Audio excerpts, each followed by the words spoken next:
Welcome to Scoop and Scale, where we dish up the science and weigh the facts about mostly equine nutrition. I'm Jill Jackson, lifelong equestrian, podcast producer, and pony owner. I'm a dressage rider and at-home horse keeper, living the challenge of managing easy keepers on multiple acres of pasture. And I'm equine nutrition consultant, Dr. Claire Tunis of Clarity Equine Nutrition.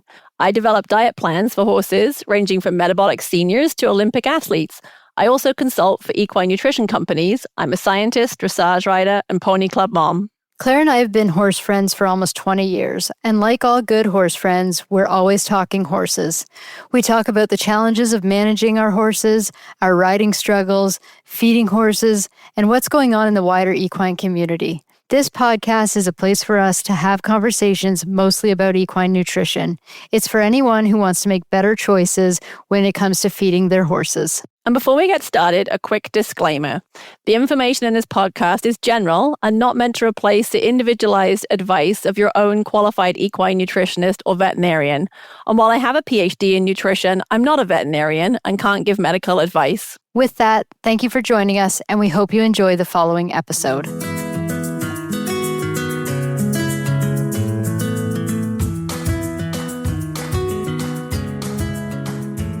Early in my career as an equine nutrition consultant, the link between dietary sugar and starch consumption and its link to laminitis was made, which then began a lot of research looking at what feeds supply sugar and starch, including various forages.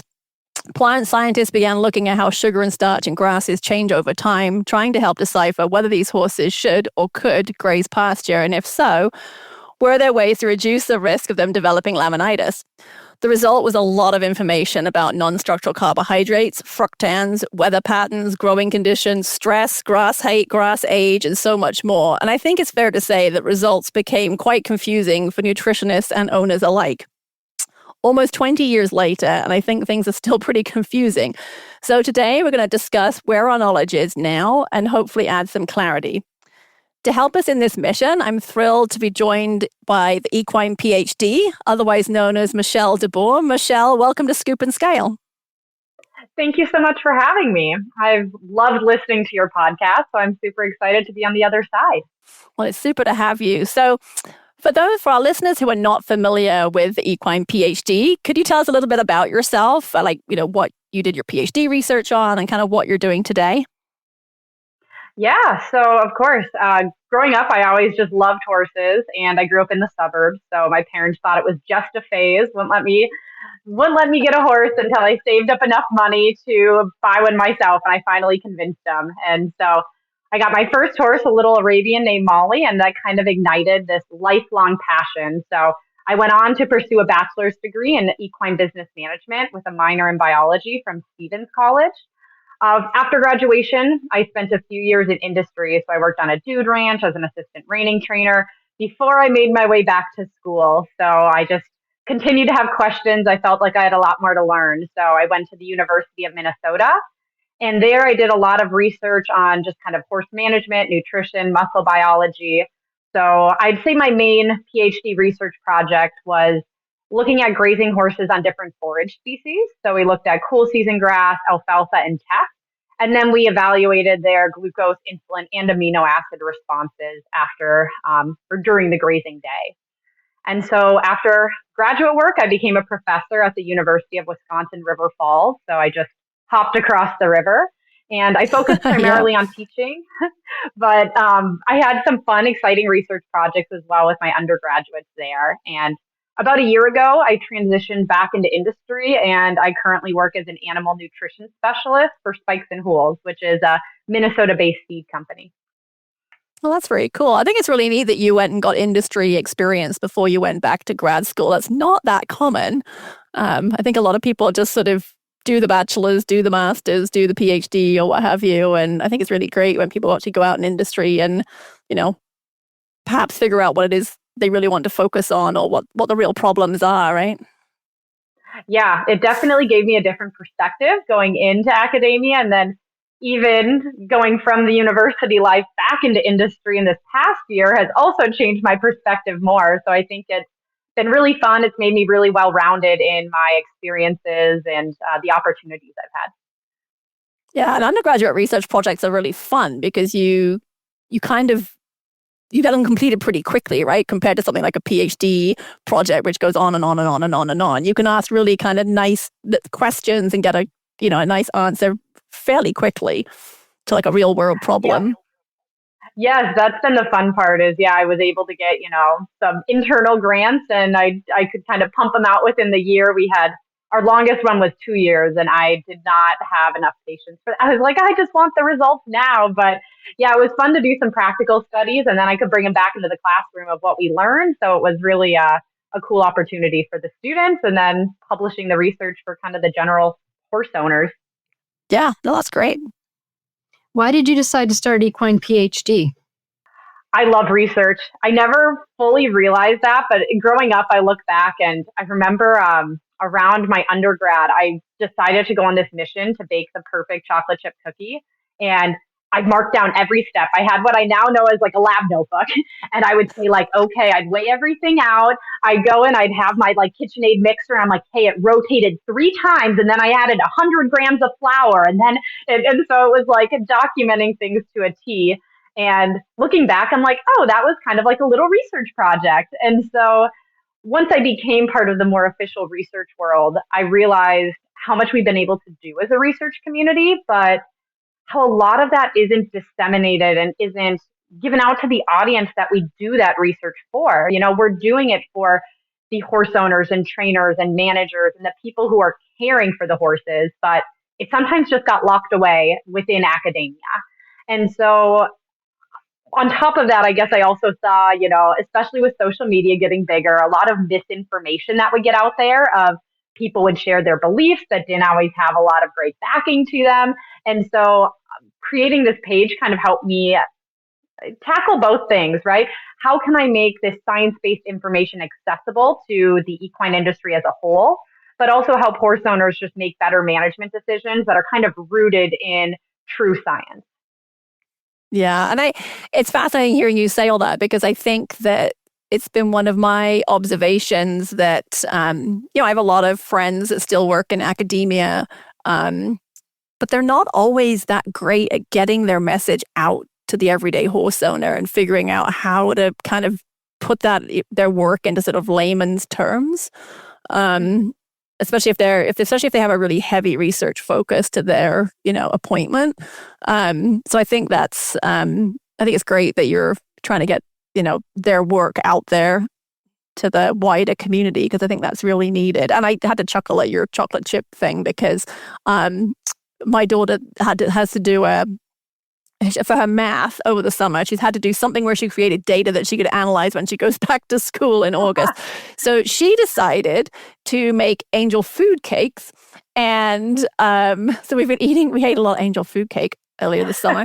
And so she made angel food cakes and mixed them and then let them sit, like the batter sit for different amounts of time. And obviously the whole thing with angel food cake is it's supposed to be light and fluffy, right? So if you put it right in the oven right away, do you end up with a fluffier cake with more air holes than if you then let it sit for, I think she did like 5 minutes, 20 minutes and 45 minutes or whatever before she put them in the oven. And then she taste tested them across 4 different people and, measured the air holes with a ruler and whatever. And I don't actually know what her results were, but they were very good cakes. I enjoyed the eating part. I enjoyed being part of the panel. A girl after my own heart. I'm actually secretly very excited for my kids' science experiments in school, and I'm just going to have to do my best not to just do the project for them. I'm like, these things are so fun. Anyone can do mini research projects at home. So yeah. Yeah, no, it was fun. So angel food cakes take a lot of eggs. That's what I learned. Anyway. You need a lot of eggs, and you only need the white. So it's a lot of, you get a lot of yolks left over. But anyway, so back in June, you put up a post on social media titled Tall Tales About Short Grass, Evaluating the Role of Grass Height and NSC Levels. And a reminder for our listeners that NSC stands for non-structural carbohydrates. And if anyone hasn't seen the post, it would be great to go check it out since it's going to be the basis of a lot of our conversation today. And we'll make sure we put a link to it in the show notes. But in this post, you shared that it's commonly believed that short pasture grass is higher in sugar and non-structural carbohydrates. And this belief is likely the result of cool season grasses like timothy and orchard that tend to store their sugars in the lower portion of the plant, and very short grass being stressed, and stressed grasses being thought to have more sugar. And however, you went on to say that more research suggests that it's not that simple. And in fact, one study showed greater sugar intakes when horses consumed longer pasture grass versus shorter grass, and another that there actually wasn't a difference.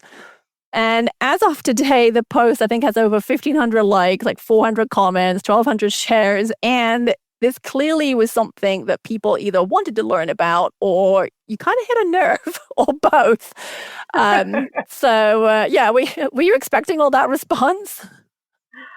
I know NSCs and grass tend to get people riled up, but it was pretty shocking to see that the attention it received. I've been wanting to make it for a while now because I've seen a lot of just these very basic expectations or assumptions with grass. And, I was like, oh, we kind of got to debunk that. Like, it's not that easy.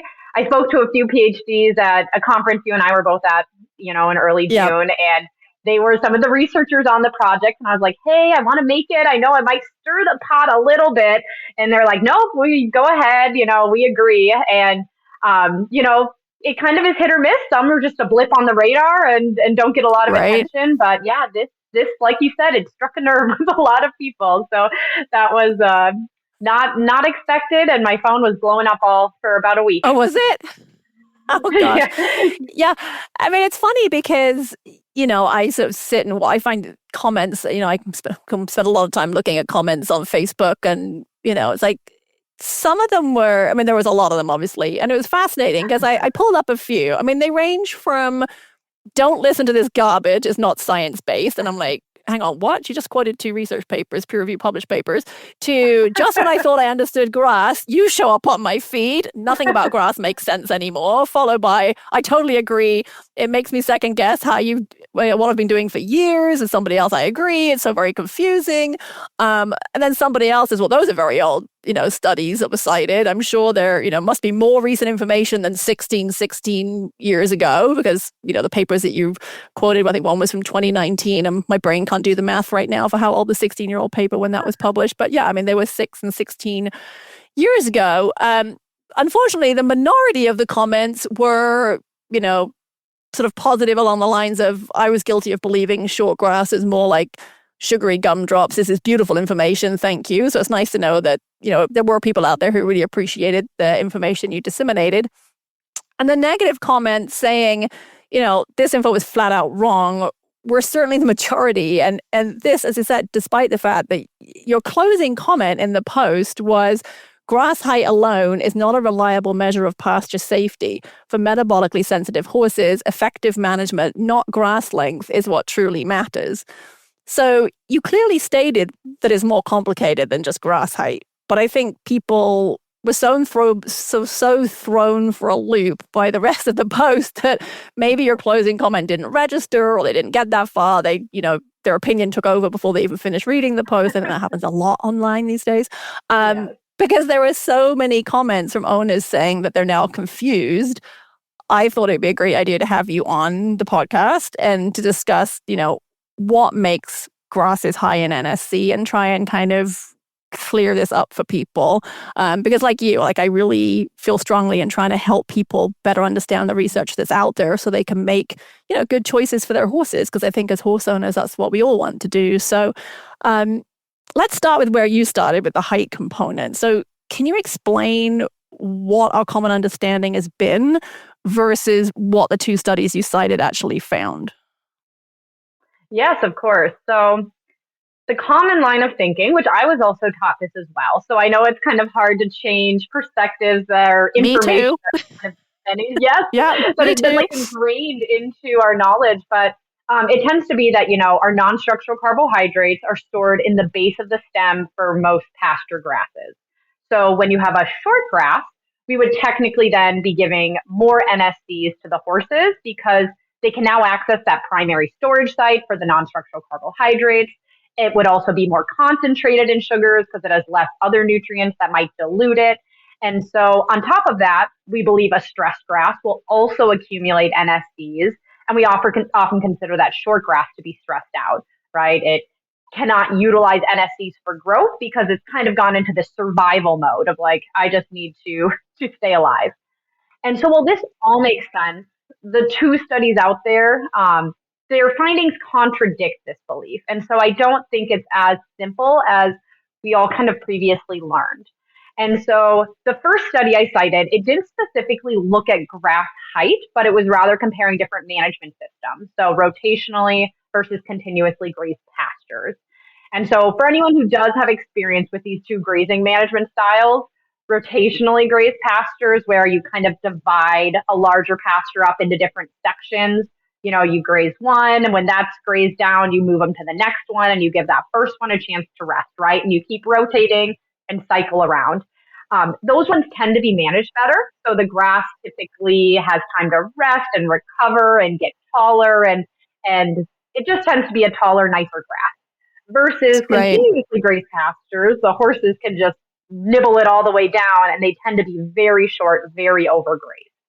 So while height wasn't the primary Mhm. mission of this research, it was kind of the Well, byproduct that they saw. And so, and I would say it's also a very representative of real world situations, right? That tends to yeah. be what people are seeing in their overgrazed pastures, which was kind of nice. So the rotationally grazed were between about Mhm. 5 and 9.5 inches. That's where they averaged. And continuously grazed were less than 4.1 inches on average. And the study basically found that regardless of management style, it didn't influence those NSCs. It didn't influence the insulin response in the grazing horses. So this one basically said, regardless of which one you're doing, it doesn't matter. So that one I thought I was think that's, interesting, representative of what a yeah. lot of people do. Absolutely. I mean, those heights. We've had an episode on grazing, and we've talked about continuous and rotational grazing, and trying not to graze pastures once they get below 4 inches. But so commonly, that's what many of us are doing, right? Because we don't have enough pasture, or we have too many horses, or whatever. So I think you're right. I mean, those heights are very representative. One's sort of like that ideal, like you said, that sort of graze it when it's 5 to 9 inches versus the below the 4. But what I think is really interesting is the fact that the insulin response was the same. Because at the end of the day, if you have a metabolic horse, that's really what we're interested in. It's easy to get all caught up Exactly. in the NSCs, but Mm-hmm. if you own a horse that's insulin dysregulated, how that horse responds to its dietary NSC is really, that's what matters. Yeah, and I think a huge thing we don't consider with our pastures is how much they're consuming or how much they're able to consume of it, which is going to, it's not just the percent NSC, it's the consumption, the quantity that they're eating for the total NSCs. And so, yeah, I thought that was very interesting that they're like, nope, we're good. Like, there's nothing here. So I believe that one was Mhm. up. So Rutgers did that study. I believe that was up in Okay. New Jersey with a cool season grass pasture. Yeah. Um, yeah. So the other study was done in North Carolina, and that looked at tall fescue. And so I consider this one more of like the research style project, which is why I liked them. I thought they complemented each other very well. One was more of like the practical, and this one was they got these different plots and they mowed them all down, I think a little over a month before they were going to take those samples. And then they let one plot, the tall grasses, just keep on growing. And then the ones that were considered the short grasses, they mowed it 11 days prior to grazing it. And so it was more of like a management style versus, what we'd see with very short grass. But, they mowed it down to, I think it was about 6 inches is where it was compared to, I know it was like, I think around 15 inches was the tall grass. And so Right. this Quite tall. study Yeah. found reduced sugars in the short grass and a subsequent decrease in the insulin response in grazing horses. So on this more That's not what managed was. pasture, it was, yeah, so it was just so opposite of what we've always been told. And that's why I found them interesting is these were the main two studies I could really find on this subject. And neither of them showed what we've been saying for decades, right?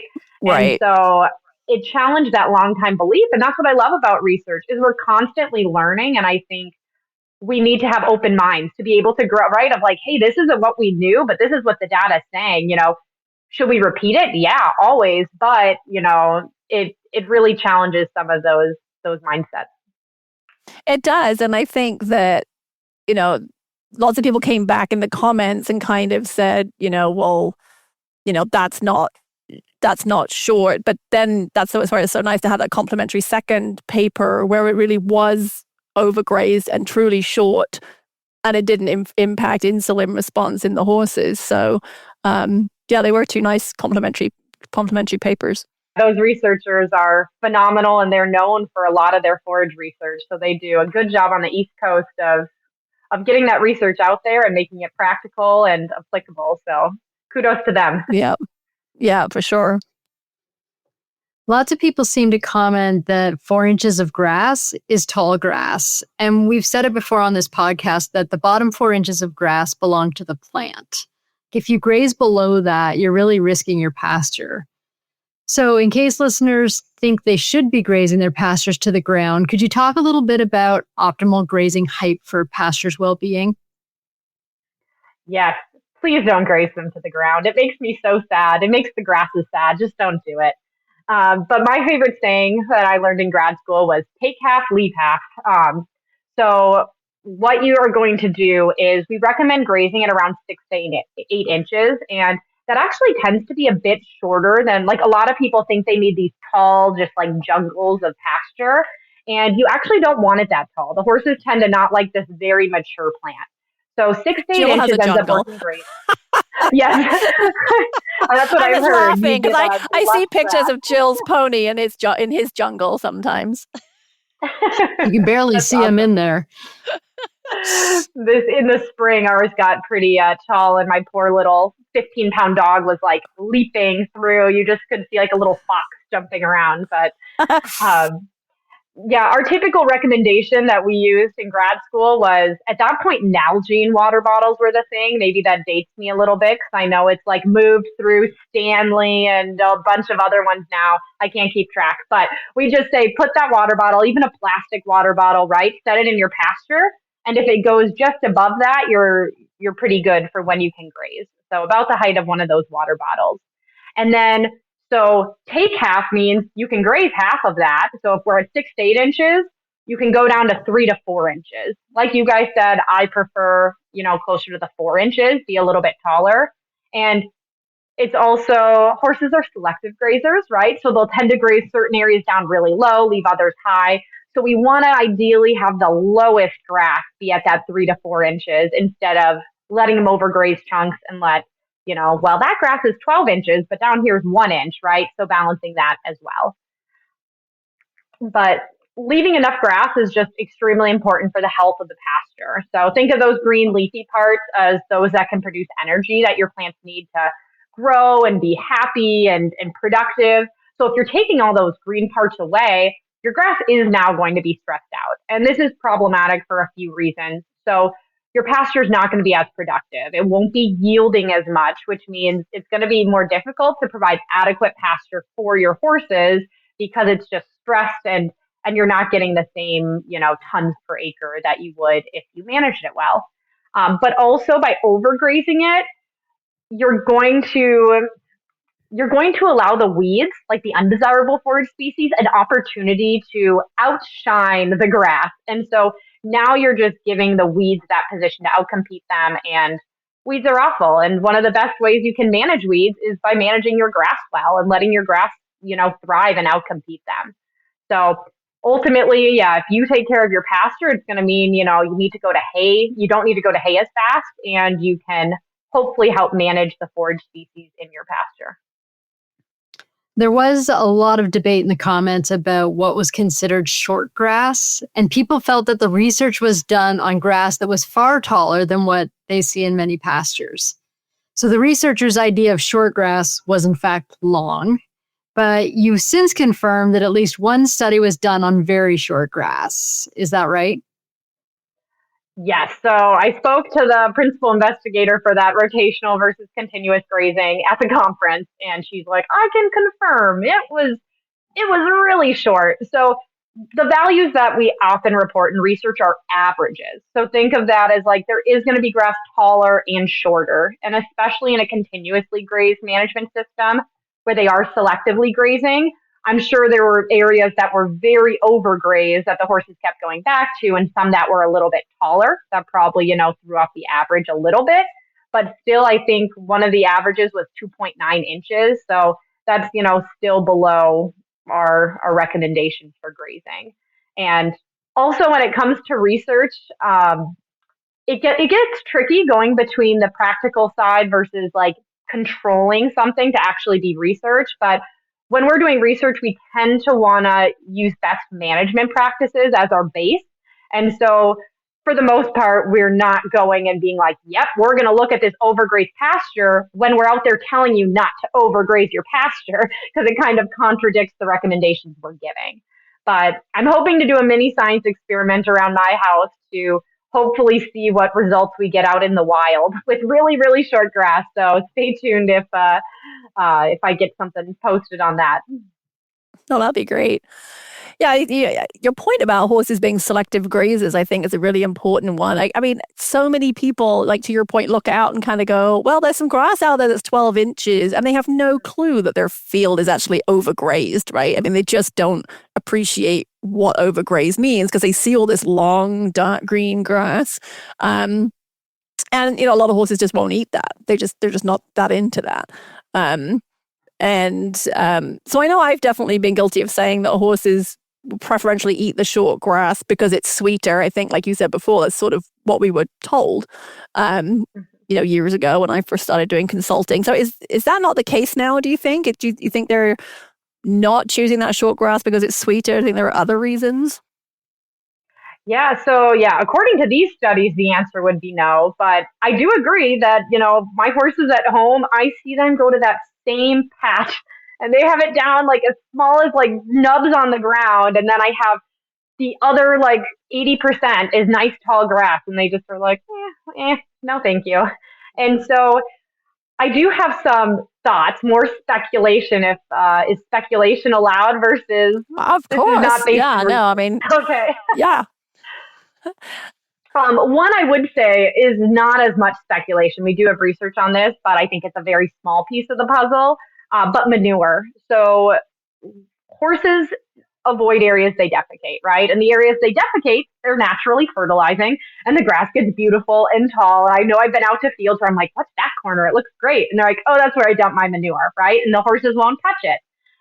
We actually, it's not published yet. Hopefully I can get it out still. But we did a study on different fertilizers and how they impact a lot of things. And one of the fertilizers we looked at was manure. And we grazed horses after, and we also looked at preference. And they would not touch the manure plots. Like they'd take a bite and then they'd like, like I'm going away. And even a year later, when we couldn't even tell what they were, I walked around the plots after, we had 12 plots, and I could tell, I'm like, oh, these ones were manure from last year, because a year later, they would not eat them. So wow. They do have a clear aversion to manure plots. And so I think that's, if you have an area where they're pooping and the grass is tall, that would probably be the reason. But two other thoughts I had were, one being fiber. The more mature a plant gets, we know it has more fiber, and it tends to reduce, it kind of makes them more full. The more fiber we have, it tends to be less palatable. So I'm like, maybe it's not our non-structural carbohydrates, but our structural carbohydrates that are playing a role. And the other more observational thought I had was how they consume it. Like, I watch my horses eat the short grass, and it's cute. They're like clipping the nubs off the ground, and it's pretty easy for them to do. And then I watch them eat taller grass, and they're kind of like tilting their head and like having to grab it and kind of tear it differently. So my thought was, maybe it's just trickier to eat, and it's just not as enjoyable or easy for them. So those were some just totally a lot of speculation, but some observational thoughts I've had from just kind of watching them over the years. Yeah, that's an interesting one about it being easier to eat. I'm thinking about my daughter's pony, and he's like an eating machine, right? I mean, I don't think he ever comes up for air. I mean, he just keeps going. So it's very nice and easy for him if all the grass is uniform height, because he can just like set his head at a certain height and then just keep going, right? And the plants are a little kind of like, because they're short, they're kind of easier to kind of eat. They don't move as much when you're trying to eat them. And that's an interesting observation. I will say that we have 2 pastures where I board, and the barn owner's horses go in one pasture and ours go in the other. And, there'll be areas in her pasture where her horses won't eat. But if we actually switch the horses into the pasture they never go into, or we put the donkey in her horse's pasture, the donkey will eat all the tall grass. And our horses will generally go and eat more of their tall grass, and vice versa. So it's kind of interesting. Day to day, they're never in each other's pastures. But we have tried switching them to see if they would eat the longer grass, and they did. That's really interesting. I've been trying to convince my husband we need sheep for that reason. I'm like, yeah, we've got sheep we could mow, and we wouldn't have to mow as much. It would be great, but I don't think our fencing, I think we'd have rogue sheep all the time slipping through our horse fencing. You'll be like Animal Science 1 all the time chasing sheep. I remember that. Yes. Well, I know from managing pasture grass for 2 ponies that the reality, it isn't as simple as just the factor of the grass height when it comes to sugar content. And you mentioned that in your initial post. You also made a follow-up post and covered some of these other considerations, and I think it'd be good to discuss some of those. So could we start off with the time of day? I recently cut my hay, and my husband, who is a new hay farmer, is really gung-ho now. And like as soon as he sees the neighbor down the street cut their hay, he's like, we've got to cut the hay today. And it was like 2 PM. And I'm like, we're not cutting the hay right now. Like, we're waiting until tomorrow morning. We always cut the hay in the morning. And we do that because my understanding is the sugar content is lower in the morning. Was I correct? Based on the research, yep, you would be. So if you guys don't mind, I want to go into a little science lesson if I'm not going to overwhelm listeners. But no, go for it. Go ahead. Okay, perfect. So the time of day is going to play a big role specifically in its relationship to sunlight. So I like to kind of go over our different processes that kind of produce and use NSCs, just so it gives you a foundation to kind of understand how things are working and why these factors are important. But ultimately, we need the sun for photosynthesis, and then photosynthesis is going to result in the production of non-structural carbohydrates. And so during the day, photosynthesis happens, it generates NSCs, and they are going to be used by the plant as, an energy source. So for growth, maintenance, whatever it needs. But to do that, the plant needs to use up these NSCs. So what are they going to do? How are they going to use them? Well, there's a complementary process to photosynthesis. So photosynthesis makes the NSCs, and then a process known as respiration is going to be playing a role in breaking down those so that the plants can then use and access those non-structural carbohydrates. And so bottom line, 2 complementary processes. Photosynthesis is going to produce NSCs, respiration uses it up. And the amount of NSCs in a grass is going to be dependent on the balance between the 2 of those processes. So how quickly are they producing them versus how quickly are they using them? And so back to time of day. This is going to matter during our sunlight hours because photosynthesis, when the sun's out, is going to outpace respiration. And that's going to lead to those NSCs accumulating. In comparison, at night after the sun sets, respiration now outpaces photosynthesis, and it's going to use up a lot of those NSCs, meaning that's going to decrease in the plant. And so I know in growing up, I always heard, turn horses out at night if they're metabolic for this very reason. Unfortunately, it's not that simple as like when the sun is out versus when the sun isn't out. So you were right with your morning, right? I want to cut it in the morning. It's going to take a while for respiration to use up those NSCs, right? So if I wait till right after the sun sets to turn my horses out, that's actually about the peak time where I've accumulated the most NSCs. Rather, you're going to want to wait more until like 3 or 4 in the morning, which if you're really dedicated and want to do that, but about 3 or 4 a.m. to probably 8 or 10 a.m. is when those values will be the lowest. So that's kind of how time of day works. But yeah, you were spot on. Early morning is I know you need to wait for it to dry if there's dew or anything, but it's going to be great for NSCs. So I know that it worked because I get my hay tested every year and I always cut in the morning. And it came back at less than 12% NSC, which is great for sensitive horses. Another contributing factor to that was that it'd been fairly cloudy the day before we cut. So weather also plays a role in sugar content. Is that correct? Yep. So for the exact same reason time of day plays a role, those weather conditions can as well. So a sunnier day, we measure that in solar radiation. That's going to be more likely to result in higher NSCs than on a more cloudy day. Yeah, and I think while we're on the topic of weather, I mean, we're solidly in summer at this point. But I think it's important for our listeners to understand that cold weather impacts grass NSC content as well. And I think it's, unfortunately, I've definitely worked with some people whose, insulin sensitive ponies in the spring have been caught out this way, right? Because you get the nice sunny days, but it's cold. And so could you touch on that a little bit, why that can be a problem? Yes, of course. This is another big one. So I do want to hit on the spring just being notoriously high in NSCs. So horses do need to be carefully managed when we have new grass, but fall is the other big concern. So when temperatures fall below 40 degrees Fahrenheit, so about 4.4 Celsius, the enzymes involved in respiration, so going back to our science lesson, right, they become less active. And then when temperatures get even lower, so when we hit our first hard frost, which tends to be around 28 degrees Fahrenheit, for more than 4 consecutive hours, they're just denatured and they just are like, we're done. That's the end of your grazing season, right? Your grass is going dormant and you're waiting until the spring. So when that happens, respiration stops altogether and it kind of like locks in the NSCs that are present in the grass, and they're going to be pretty high at this point. And it should stay that way.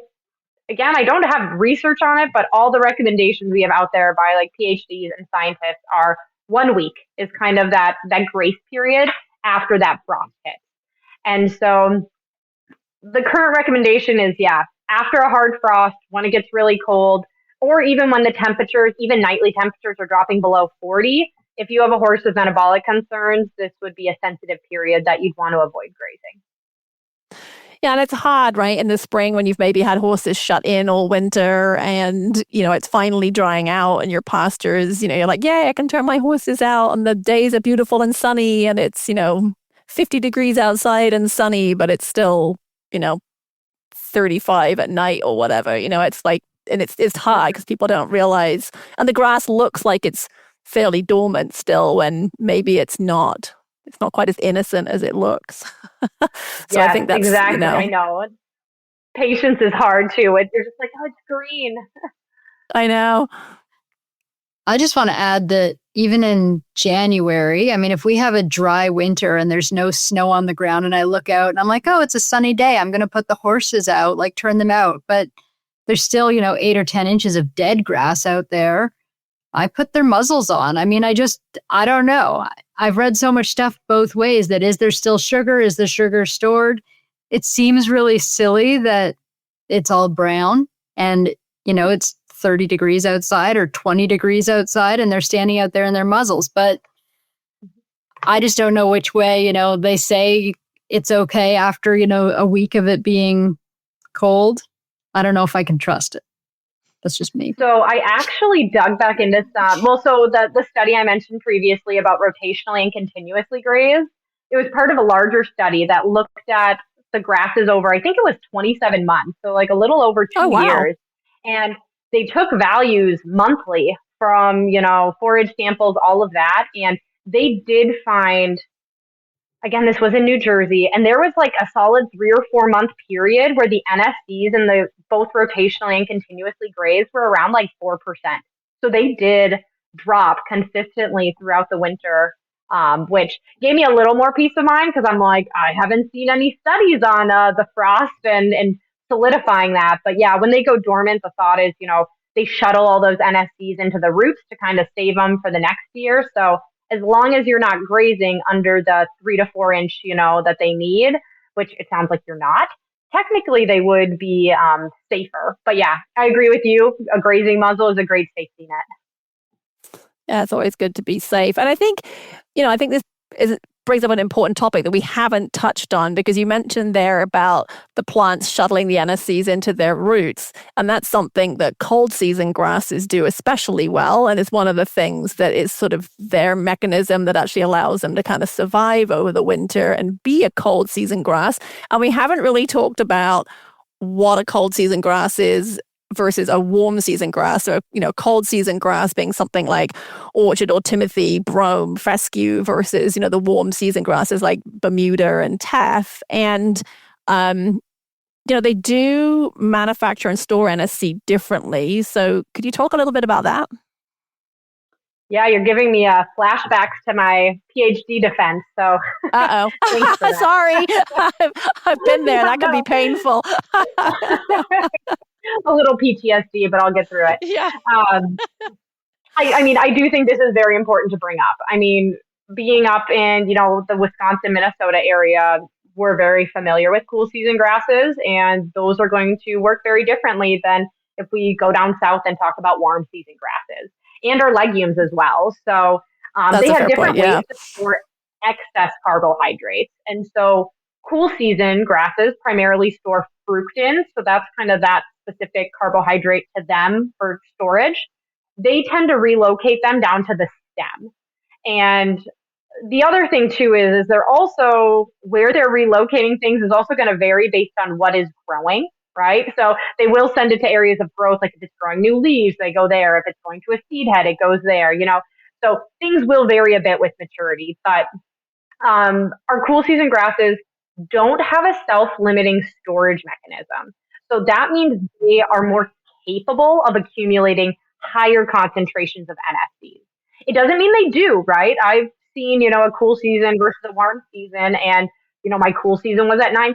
So there's so many variables involved, but they are capable of getting more if they're in that position to store them. In comparison, warm season grasses and legumes, so it kind of simplifies it. They use the same process. And so our legumes are going to be like our alfalfa, and they're going to use starch as their storage carbohydrate, and they store it in the chloroplast. So we're going to see it primarily in the leaves, and this is a self-limiting process. And so what that means is once those chloroplasts are saturated, once they're filled up with starch, they're done. That's it. And so they're not going to just continuously be capable of accumulating their NSCs.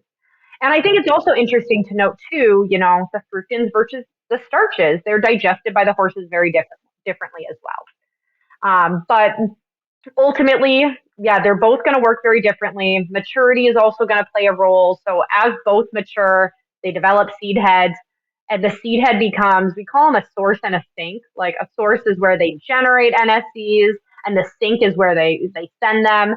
And so as they do that, they can, send those NSCs to the seed heads and have a lot of starch up there as well. But without getting too nitty gritty, just the bottom line is there's many factors that are playing a role, including the forage species, as well as the maturity that's going to influence, what, non-structural carbohydrates, the specific ones present, and where they're located in the plant. Yeah, and I think you touched on very briefly a really important point that I want to just kind of shine a bit of a light on, because I see this misconception online a lot, which is that this belief that teff is always a low NSC grass. And I certainly, living out in California, when I was there for grad school, it became a really popular grass because it can survive the California climate quite well. And it became quite popular.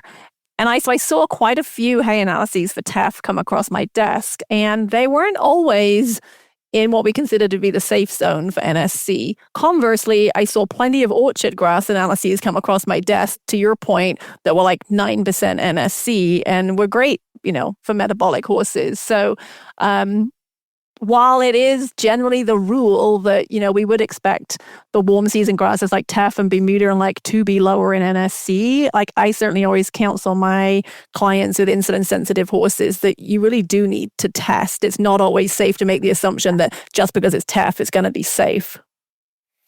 Yes, no, I think 100%. I am a big advocate for testing as much as you can. And then I think that just drills home the point that this post originally was trying to make before everyone got all riled up, is that there are so Right. many variables involved, and one thing just can't predict it. Like, really, you need to test it. Like, that's really the only way to know for sure. We can have all these, Right. like, it should, right? But it doesn't mean, there's a lot of exceptions to these rules that we've kind of just made up. Yeah.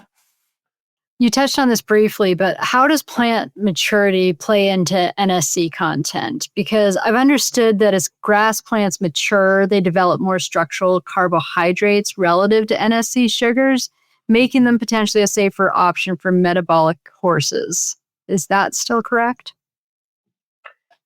So it really depends. I feel like an extension person now. That's the go-to answer is, but that makes it the tricky part, right? Is I can't be saying yes or no. If I'm following a graph from a vegetative to a mature stage under the exact same conditions, right? Like everything is just completely the same.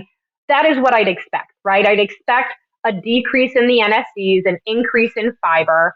However, it's important to note that fibers and sugars are stored in different parts of the plant. So that means they're not necessarily mutually exclusive. It's not like the fibers are going to, take the place of NSCs. Yes, the fiber could dilute the sugars to some extent, but I believe non-structural carbohydrates are more a product of their environment versus just maturity necessarily. So, for example, how much growth can take place, right? So when I say can take place, I'm thinking of the other factors a plant needs for growth. Do they have the nutrients through fertilization? Do they have rainfall? All of those, like sunlight, do they have all those things? A grass that's actively growing will need to use up more NSCs than a tall grass that no longer really needs to grow. Additionally, I mentioned before, as seed heads are growing, we can see an increase in starch kind of localized to the seed head. So this is where I think there's a bunch of other factors that are coming into NSCs to make it much more complicated than, I feel like we oversimplify it. And to kind of drill that point home, I mean, when I was teaching, I would always show my graph, and it was the graph of as plants become more mature, this is what happens to all the nutrients, right? Fiber increases, which that's going to happen, right? But, this is where crude protein's going and NSCs are going. And I think that oversimplified a very complex situation. And I also think it can give people a false sense of security, right? Like, hey, I have a mature grass. This has to be safe because a mature grass is going to be low in NSCs. What sticks with me is the first time I was doing hay tests with spikes and hools, I went out for a horse owner, and she had two hays. So she had her vegetative, soft, green hay for her healthy, mature horses. And then she had this really high fiber, really mature, kind of yellowish hay for her metabolic pony. And so she wanted me to come out to test it for NSCs. And of course, I was willing to. And I was like, yep, think you're on the right track. That's what I'd be doing. Right. And so the results came back, and I was just beside myself. It was like that mature stemmy hay was 15% NSC, and that really green vegetative hay was 12% NSC. And I'm like, that's not what I would have recommended, right? Because, there are other factors involved in intake and things like that. But so while generally, yes, we might see those changes through growth and maturity, I do not think maturity is a good and reliable indicator of NSC. And just like Claire said earlier, I think testing is really the only way to go. And that's really your only way to be certain, is by doing a hay test. Right. Yeah, for sure. And if you can't test and you have a really sensitive horse, you probably need to be soaking your hay. It that's something that's it's going to make it won't necessarily make it safe, but it will make it safer. And so Yeah, that's a good point. I think, again, people sometimes think, well, I soak my hay, so it's safe. But, let's say it has an NSC of 18% and you soak it and you get rid of 4% and now it's 14%. It's still not really as safe as it probably should be, right? And again, the research is a little bit all over the place as to how much you lose when you soak. It depends on how long you soak it for, the type of grass, the temperature of the water. I mean, so many things, right? So it's like it's going to make it safer. You will get rid of some of that water soluble sugar, but it won't always be what we would classify as safe. But it's definitely worth doing if you have a really sensitive horse and you can't test for whatever reason. So I think, one of the hardest parts of all of this is that people, myself included, right, want a nice cookie cutter, one size fits all answer. And I think we're kind of hopefully making people realize it's just not that simple. So, as we've discussed, NSC content is impacted by so many variables. And beyond that, what a horse can tolerate varies by horse. And I don't think people really want to consider that. The only way to really know is to do a lot of testing of forage sources and the horse to get data about how that horse responds to the forage being fed. So, for example, I just got back from visiting family and working in England for a month, and my daughter's pony was going to be having pretty much the whole month off, not getting very much work. And since we've had him, he hasn't really had access to good pasture or lengthy turnout times. And we're lucky now that we're in a barn that, has some good Bermuda pasture to turn out on.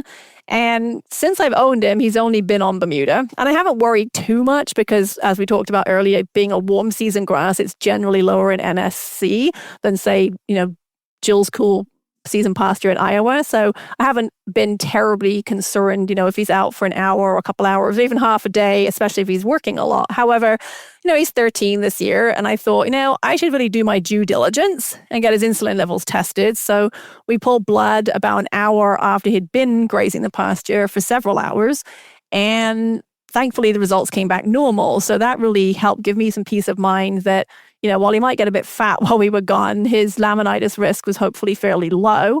And I also muzzle trained him before I left. So much to his chagrin, he wasn't going to get too fat while we were gone because his intake was pretty reduced, and it all worked well. But there was. And I decided really the only way to know was to actually do some blood work on him and test him in the environment that he's living in, on the diet he's being fed, which we kind of touched on earlier. And Jill, I know you've done similar testing both on your pony, but also on your hay, as you've already shared earlier, but also on your pasture grass. And your results were a little different, right? Yes. So I do an IR test every year. Sometimes I do it twice a year, just depending on what's going on. And I've also tested in 2 different states. And when we lived in Colorado, he was always borderline IR every time. And that was on not great pasture. I mean, it's arid desert. We lived at 7,000 feet. So, completely different type of grass. And then being here where he's on acres and acres of lush grass, he's always come back not being borderline and just being completely normal. But last year when I had another pony, I had both of them tested at the same time. The one was a 5-year-old and my normal one is 13. And the 5-year-old came back and he was way, way above. I mean, I forget what the number was, but I mean, it was really high. It was pretty shocking. I remember that. It was pretty shocking. Both of them being in muzzles and still, had a really high insulin number. And so I think that's the fact, that's the important thing. And again, what your whole post was about, there's so many variables that go into this. It's not just one thing. It's not the length of the grass. I mean, I like to think that I'm doing everything right, keeping my pasture. I mean, my pasture's manicured, it's sprayed for weeds, it's kept at the right length. I'm using grazing muzzles, blah, blah, blah. And you can still have a horse that's IR. Right? You still have to manage your specific horse. It doesn't matter what the science says. It's what the horse is telling you. Yeah, for 100%. Sure. And I think, I mean, they're all individuals, right? You have to work with the horse that you have in front of you. But Michelle, do you have any specific advice, be it perfect world or otherwise, for how folks should be approaching managing horses on pasture? Yeah. Metabolic horses with metabolic concerns. When it comes to pasture, my biggest thing is I'm like, if you're putting them out on pasture, you're going to have some inherent risk, right? It's so variable, it's unpredictable. Testing isn't really a solid strategy when you're looking at fresh grass because results change by the hour and you won't get results back for at least a week. But some people still want to graze, and I'm like, as long if you can assume some of that risk, like just know I'm not telling you you do these things and you turn your horse out and they'll be fine, right? But there are a few practices you can do to kind of minimize some of that risk. And so one, we've been talking about it, is the grazing muzzle. Um, I used this when we had a pony and she wasn't IR or ID or had history of laminitis or anything, but they're just more predisposed. And I think I'm a true believer in that an ounce of prevention is worth a pound of a cure, right? So let's just prevent it from getting there. And research has shown grazing muzzles can reduce intake, so the horse is less likely to gain weight, which is going to be a condition associated with insulin resistance or dysregulation. It simultaneously can reduce that NSC intake, so it really helps on both fronts. I will say I did feel guilty putting the grazing muzzle on at first, which I know a lot of people do, right? You're like, oh, I'm putting this thing on them. They're so sad looking. And maybe this pony was just, I don't know. I loved her. She was the silliest little thing, but I just very food motivated. I get a little treat. I'd stick it in the grazing muzzle. She'd see me walking out there with it and she'd run over to me and stick her nose in it, eat her treat while I put it on. I gave her a treat after and she'd just go on her merry way. It didn't bother her in the slightest. So I think mentally we get more, concerned about it. They adjust pretty darn quickly. So I'm laughing because what our listeners can't see is Jill like putting her head in her hands. So we did a whole episode on muzzles, and I was like you, like I alluded to a moment ago, like, when I muzzle trained the pony back in June, I sort of was like, oh God, and Jill was like, just do it. It'll be fine. They'll be fine. No guilt, whatever. I just wonder if the pony sits on the other side of the fence when it has laminitis and looks at its owner and says, why do they look so sad? I wonder why they're so sad. Oh, it's because they gave me laminitis. That's why. Yeah. I know. It drives me crazy. Put the muzzle on.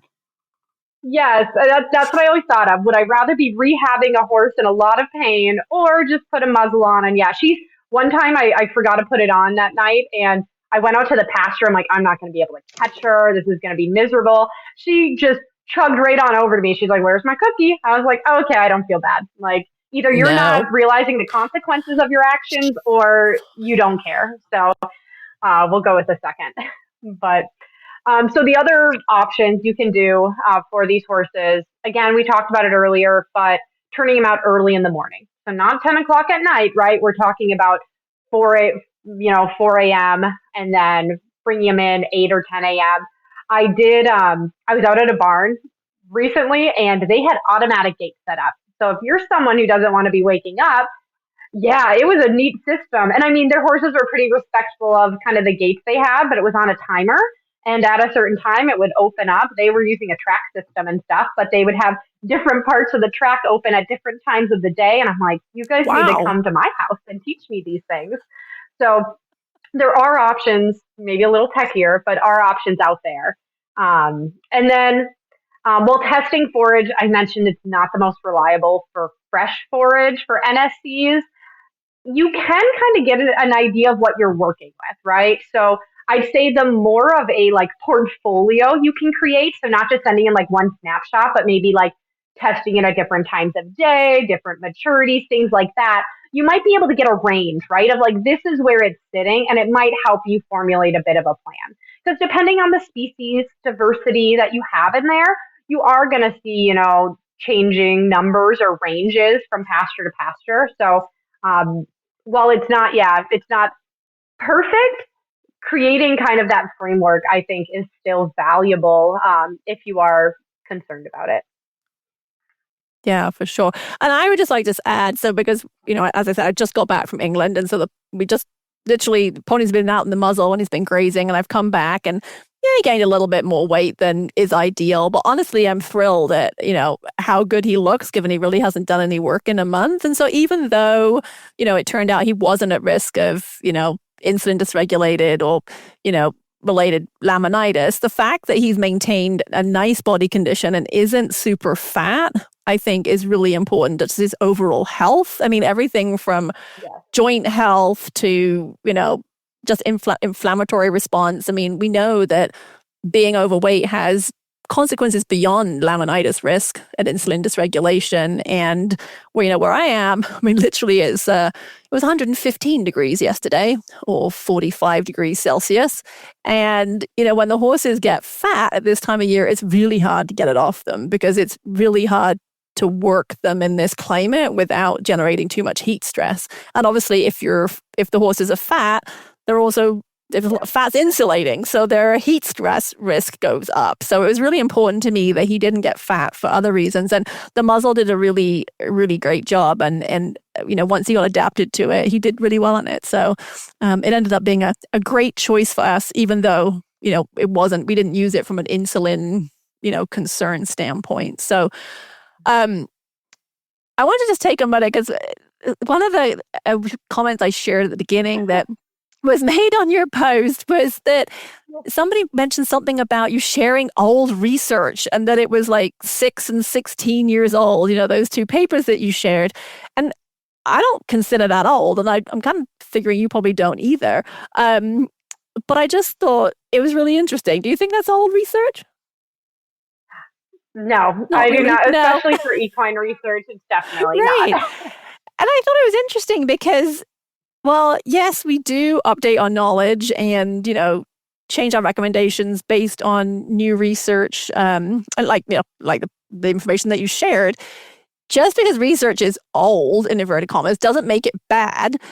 And the reality is, to your point, the equine research just doesn't happen very often or very quickly.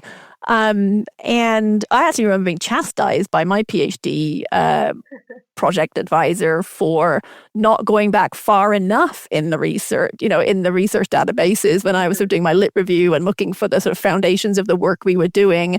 It was interesting. He was sort of making the comment that people were not going far enough back anymore to kind of look at past research, and things were actually being redone that didn't need to be done, that they'd already been done, but people weren't going back far enough to see it had already been done. And so they were kind of repeating work. So I had it sort of drilled into me that, just because it's old doesn't make it bad. And I don't consider, 6 years or even 11 years to be that old. But we just, unfortunately, we just don't get that much research in equine. Yeah. And to your point, I think, research is really cumulative, and I think it tells a story, right? Like, you go back that long and it builds on each other. But I mean, sadly, there's just very little funding for equine research. And coming from the academia side, I saw it, all too frequently. I scrapped by for funds. I became a very resourceful researcher. I could get published papers done for like $2,000. I was pretty proud of some of the work that we were able to get done when I was at EWRF. But sometimes I was really lucky. I could find an industry partner to foot the bill, but then that research people would get upset about because industry funded it and they have, profits to gain from it. So it couldn't be accurate. But like, what do you guys want from us? Like, we need to do something. But that research, I think, is very fresh. I think when we think about funding, most of the work is going to livestock, right? The meat animal production, it's more economical, right? It deals with feeding people, versus horses are very recreational. And so it's not really a priority when it comes to funding dollars. But on top of that, with something like this, research is old, like, we're not going to repeat the same studies every 5 years, right? That would just be a waste of money. And so, especially when you have limited funding. Yes, exactly. Like, we need to prioritize and get things done. So while I do appreciate repetition, there is also a line into how frequently are we going to look at the same thing versus expanding our knowledge base. But I am pretty passionate that I think the equine research community, we do need to work to find other ways to get funding sources so we can support learning new information. I know, like, in the past, I've talked to some of the researchers who were getting their PhDs, a couple decades ago, and they're like, we just had a bunch of, personal people who would just fund our research and donate money and let us do that. But I think we are going to need to look for some more support for the equine community, and it benefits everyone, right? Like, what can we all come together and get some things done? Because it's pretty sparse what we've been able to do. And I think we are capable of a lot more. For sure. Yeah. I think it's ironic that there was people commenting on your post that the research was old, and yet then there were others saying that the science was bad and the data was wrong. And on one hand, it seems they want new data, and on the other, that when the new data was out, they don't believe it. So from the so-called advice I've seen given out in Facebook groups by, well-meaning owners or self-proclaimed experts, like, I have to believe that the science we have is better than the misinformation that we're getting. What advice do you have for our listeners on how to objectively assess the information they're reading, whether it's from horse owners that are meaning well or from research, like to determine if it's actually valid or if it's good information? Yeah, great question. Well, I do think it's ironic and frustrating at times, some of that back and forth between what they decide to believe is actually true. I do think it's always great to ask questions. I mean, anyone can post on social media. It's important to check sources, verify credentials. People will reach out to me and they're like, who are you? Like, why do you have not in a mean way, but like, Right. what education do you have to be posting these things? And I tell them I have nothing to hide. And they're like, thank you so much. I'm going to share it. I just didn't want to share it until I knew. And so it's always a very constructive, productive conversation. But I appreciate they did their due diligence. They weren't just going to post something that some, random person scraped up off the internet. So I think overall, my recommendations are: one, use some common sense. Maybe don't get caught up in fads. I know those are pretty easy to get sucked into. But some of the big things, I think having peer-reviewed research can be very important because this is published in journals. You've basically let other scientists do a lot of the work for you to determine, was this research good? Are the results valid? They're gonna go through numerous reviews, typically, like certain multiple rounds, multiple scientists, to determine if research is, suitable to be published. If you want to evaluate a study on your own, if you feel like you have that knowledge, some things I look at is I do pay attention to the funding sources. I mentioned that earlier, is that people, came at me when I got something funded by industry. So I want to point out, just because industry funds something doesn't mean it's bad, but you do just want to make sure, did they use a good study design? One example is blinded evaluators, meaning they didn't know the treatments when they were evaluating the horses, for example. Did they have the right numbers? Looking into some of the study design is important, which can be intimidating if you're not familiar with it. So again, if it's published, it tends to have a little bit more weight for me. Extension offices also do a great job of summarizing a lot of those studies too, and they're just a really good unbiased source of information. And that's one of their jobs, to get the research out to the general public. So I think there are definitely a few different options that you have. But like, I know this was mentioned before, I think a big takeaway is that every horse is unique, right? So while these studies are very valuable in kind of creating a foundation of knowledge, it's done on a really small subset of the equine population. So just because it's done on horses doesn't mean it's applicable to every single horse out there, or your horse, okay? So it doesn't mean the research is garbage, okay? So we can calm down a little bit on those accusations, but it's a stepping stone. We have to start somewhere. We build on what we know. Maybe we repeat some studies to some extent to verify findings. That's the nature of research. So we can't answer every question in one study.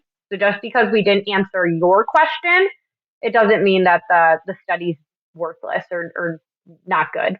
So if there's enough support, maybe we can make more progress. But I think, just reviewing things, kind of seeing how it was done, what it was looking at, and checking to make sure that, the credentials are associated with it are some good places to start. Yeah, one of my things is, was there a control group? Yes. Because there isn't always. And sometimes those do slip through peer review. And I'm always a little shocked when I see that, or no real control group, which is, a group of horses that are managed in the exact same way, but don't receive the treatment, right? So that we have a baseline comparison group. And I see, especially with sort of gut health products, there's a tendency sometimes to do research studies sort of in the real world, but they'll take, 10 horses in, that let's say have come into a vet clinic for a specific problem, and they get put on something and sent home. And then that's, the research study. And, it's great. It's not that it's not useful, but you have to appreciate, well, those horses all live under very different management styles and environments and what have you. And ideally, you would want to really control that, and test a hypothesis that a product is going to have a certain effect, for example, in a really controlled environment. So the only change is that product that you're testing. And then once you prove in a controlled research environment that it works, maybe then you send it out with, into the real world to see if you can get the same thing in a real world setting. But, those are things to keep in mind. I'm reminded there's a triangle, there's like a triangle. I'm sure you're going to know what I'm talking about, and I'm going to butcher it. But there's a triangle of like quality of research, and it's like anecdote versus peer-reviewed research versus, so it's like I'll see if we can find it and link to it in the show notes or whatever, because it is a really interesting reminder of, the validity of different types of research studies. An anecdote has a place on that triangle, but it's nowhere near as rigorous or robust as, a properly, controlled study in a research setting kind of thing. And I think that might be a useful resource for people to see. Just so they can put all the different sources in perspective. I'll see if I can find it. But it's been great having you on today. I really appreciate you taking the time to share all your knowledge for our listeners. It's been a lot of really great information. But is there anything you think we've missed or we should have discussed? Or is there anything you're just burning to get off your chest and share with our listeners and horse owners?